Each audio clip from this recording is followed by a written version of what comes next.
الحمد لله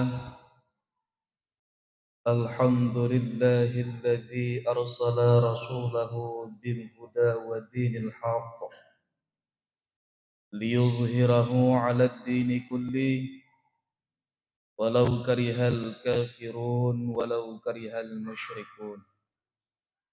أشهد أن لا إله إلا الله وحده لا شريك له، وأشهد أن سيدنا محمدا عبده ورسوله لا نبي بعده.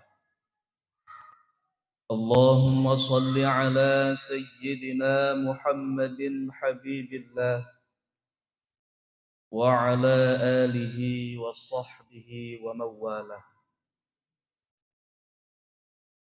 فيا عباد الله،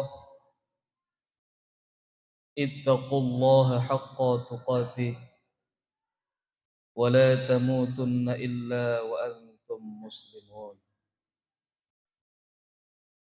قال الله تعالى في القرآن الكريم: أعوذ بالله من الشيطان الرجيم، بسم الله الرحمن الرحيم. يا أيها الذين آمنوا كتب عليكم الصيام كما كتب على الذين من قبلكم لعلكم تتقون. صدق الله العظيم. Hadirin sidang jamaah Jumat yang dimuliakan oleh Allah Subhanahu wa taala. Pada siang yang berbahagia ini, marilah sama-sama kita panjatkan rasa puji syukur kita kehadirat Allah Subhanahu wa taala.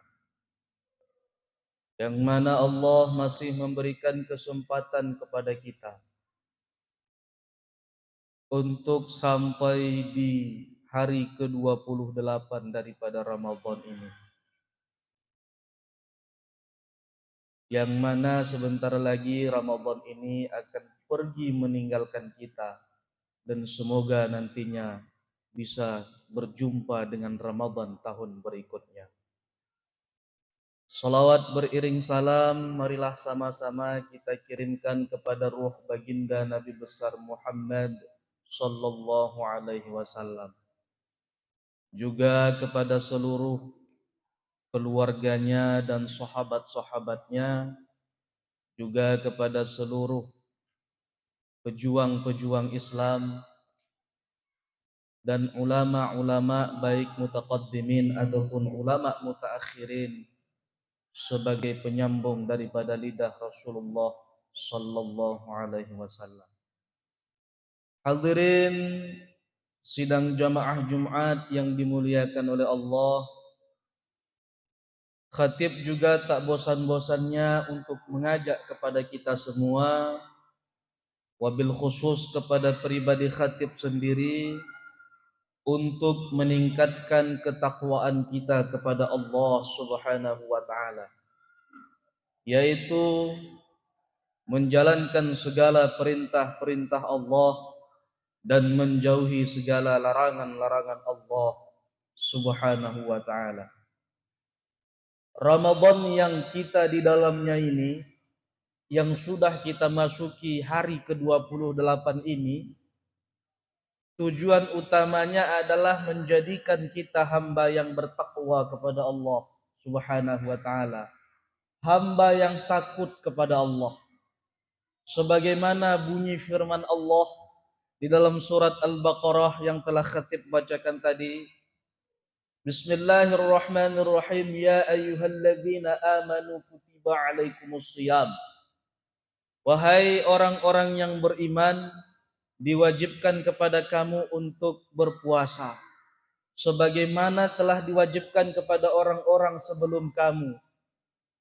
Semoga kamu menjadi orang yang bertakwa. Maka hadirin yang dirahmati oleh Allah Subhanahu wa taala, inti daripada Ramadan ini adalah menjadikan kita, menempah kita menjadi hamba yang takut kepada Allah, menjadi hamba yang takwa kepada Allah Subhanahu wa taala, menjalankan perintah-perintah Allah dan menjauhi larangan-larangan Allah Subhanahu wa taala. Ramadan adalah madrasah untuk melatihnya.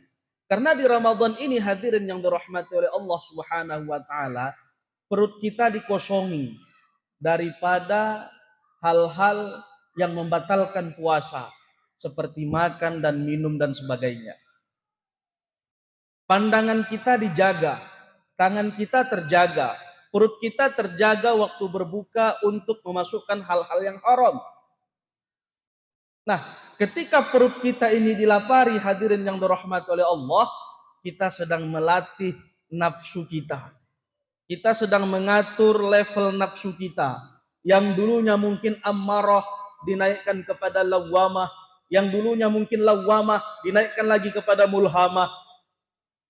Dari mulhamah naik kepada nafsul mutmainnah. Dan begitu seterusnya. Hadirin yang dirahmati oleh Allah Subhanahu wa taala, puasa ini juga melatih nafsu kita agar sampai paling tidaknya ke nafsul mutmainnah. Nafsu yang tenang, nafsu yang telah dijanjikan oleh Allah Subhanahu wa taala untuk masuk ke dalam golongan hambanya dan masuk ke dalam surganya. Ya ayyatuhan nafsul mutmainnah irji'i ila rabbiki radiyatan mardiyah fadkhuli fi ibadi wadkhuli jannati. Wahai orang-orang yang bernafsul mutmainnah, berjiwa yang tenang, masuklah kalian ke dalam golongan hambaku dan masuklah kalian ke dalam surgaku. Maka hadirin yang dirahmati oleh Allah, Ramadan melatih nafsu kita agar sampai kepada nafsul tingkat mutmainnah. Berupayalah kita hadirin yang dirahmati oleh Allah Subhanahu wa taala. Sebagaimana kita maklumi bersama di dalam kitab Ihya Ulumuddin, hadirin yang dirahmati oleh Allah, puasa ini ada tingkatannya.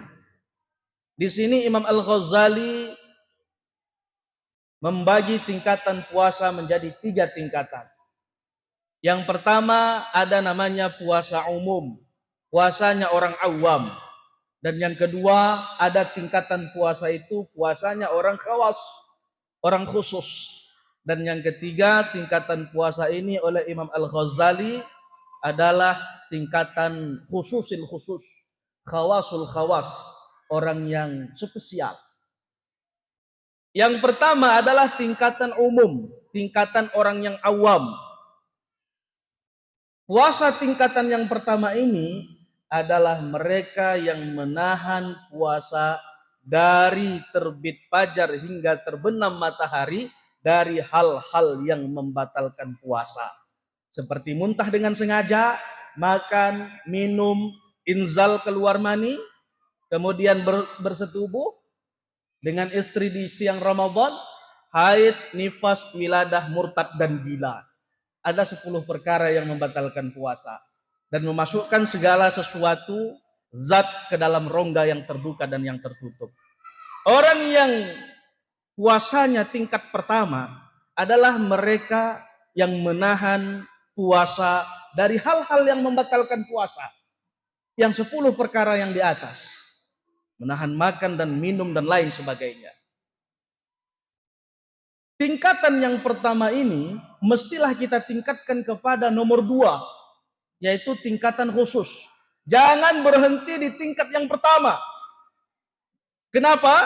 Karena kita hadirin yang dirahmati oleh Allah Subhanahu wa taala, jika berhenti di tingkatan yang pertama, maka nanti akan masuk kita di dalam hadis Rasulullah, kam min shaimin laisa lahu min shiyamihi illal ju'i wal atas. Berapa banyak orang yang berpuasa yang tidak mendapatkan sedikit pun daripada puasanya itu, kecuali hanya lapar dan dahaga saja. Mestilah kita tingkatkan ke nomor 2, yakni tingkatan khusus. Jangan berhenti di awam. Khusus ini adalah tingkatan puasa orang yang menahan dirinya dari hal-hal yang membatalkan puasa dan juga menahan anggota tubuhnya ini untuk tidak melakukan hal-hal yang dibenci oleh Allah Subhanahu wa taala. Menahan mata daripada melihat yang tidak benar, menahan mulut untuk tidak melakukan sesuatu pembicaraan yang dibenci oleh Allah, menahan tangan, kaki, perut, dan seluruh anggota tubuh lainnya untuk tidak melakukan hal yang dibenci oleh Allah. Jika ini kita lakukan, maka kita akan mendapatkan bekasan daripada pahala yang kita kerjakan ini. Kalau tidak, hadirin yang dirahmati oleh Allah, maka sungguh nantinya kita akan hanya mendapatkan haus dan lapar saja. Maka hadirin yang dirahmati oleh Allah Subhanahu wa taala, ini sangat penting untuk kita ketahui. Ini sangat penting untuk kita fahami. Karena hadirin yang dirahmati oleh Allah Subhanahu wa taala, kita capek-capek berpuasa, letih-letih berpuasa, haus dan lapar berpuasa, namun kelak di yaumil akhirah tidak ada pun pahala puasa yang bisa kita petik di yaumil akhirah. Na'udzubillah, tsumma na'udzubillah min dzalik. Dan tingkatan puasa yang ketiga, hadirin yang dirahmati oleh Allah Subhanahu wa taala, adalah tingkatan orang yang spesial. Tingkatan khusus adalah orang yang dia menjaga dari hal-hal yang membatalkan puasa, juga menjaga seluruh anggota tubuhnya ini dari hal-hal yang dibenci oleh Allah, dan juga menjaga hati dan pikirannya untuk tidak memikirkan dan mengingat selain Allah. Jika pikirannya dan hatinya lalai dari berzikir atau mengingat kepada Allah, maka puasanya batal. Ini tingkatan orang spesial, tingkatan para anbiya, para mursalin, dan para orang-orang yang khusus. Paling tidak hadirin yang dirahmati oleh Allah, mestilah kita di tingkatan puasa yang nomor 2. Tidak boleh tidak menahan seluruh anggota tubuh kita ini untuk tidak melakukan hal-hal yang dibenci oleh Allah. Jika melakukan hal-hal yang dibenci oleh Allah, niscaya pahala puasa tidak diberikan oleh Allah. Ada 5 perkara yang bisa menghilangkan pahala puasa, dan tidak cukup 5 perkara saja. Banyak perkara-perkara yang menghilangkan pahala puasa. Di sini Rasulullah Shallallahu Alaihi Wasallam menyebutkan dalam hadisnya, yang pertama adalah berdusta. Mulut punya pekerjaan. Berdusta, menggunjing, menghibah, mensumpah serapah, mencaci maki, mensumpah palsu, dan kemudian melihat sesuatu dengan pandangan syahwat. 4 dari mulut, 1 dari mata. Melihat sesuatu ini dengan pandangan syahwat, sekalipun pada yang halal. Ini bapak-bapak yang dirahmati oleh Allah. Sekalipun pada pandangan yang halal. Contoh, dia memandang istrinya atau budaknya dengan syahwat, maka pahala puasanya hilang. Melihat sesuatu bisyahwatin, dengan syahwat, sekalipun penglihatannya itu pada penglihatan yang boleh, yakni melihat istrinya atau melihat budaknya, kalau dia dibarengi dengan syahwat, maka hilang pahala puasanya. Maka hadirin yang dirahmati oleh Allah Subhanahu wa taala, mungkin barangkali khutbah yang sangat singkat ini bisalah kita ambil manfaat darinya, dan marilah kita buang yang jauh-jauh tidak ada manfaat darinya. Mudah-mudahan bermanfaat kepada kita semuanya, wabil khusus kepada pribadi khatib sendiri yang menyampaikan.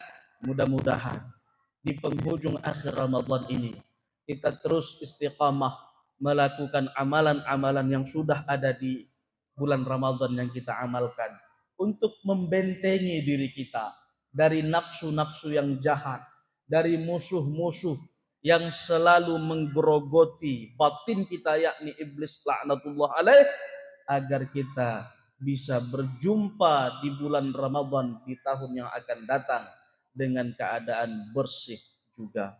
Mudah-mudahan bermanfaat kepada kita semuanya, wabil khusus kepada pribadi khatib sendiri. Innal hamdalillah, salatan wa salaman ala Rasulillah wa ala alihi wa sahbihi wa mawala.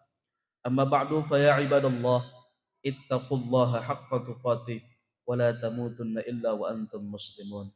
Qala Allah Ta'ala fil Qur'anil Karim, a'udzu billahi minasy syaithanir rajim. Bismillahirrahmanirrahim.